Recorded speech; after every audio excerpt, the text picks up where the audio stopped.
ហោះដ្រូនបងប្អូនអើយតើបង្ហោះដ្រូនมันដឹងថាស្អាតឥឡូវមកឈ្លោថតធម្មតាអញ្ចឹងវាមិនសូវស្អាតទេបងប្អូនមិនសូវទេគឺវាស្អាតហើយប៉ុន្តែវាបាត់សោភ័ណភាពពិតរបស់វាខ្លះ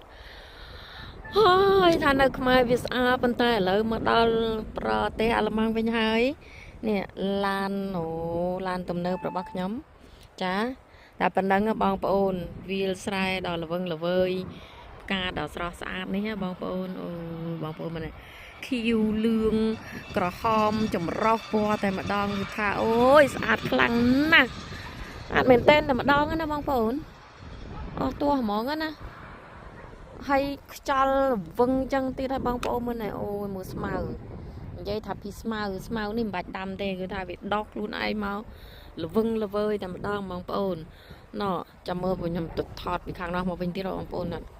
លឿងខៀវដាច់កន្ទុយភ្នែកតែម្ដង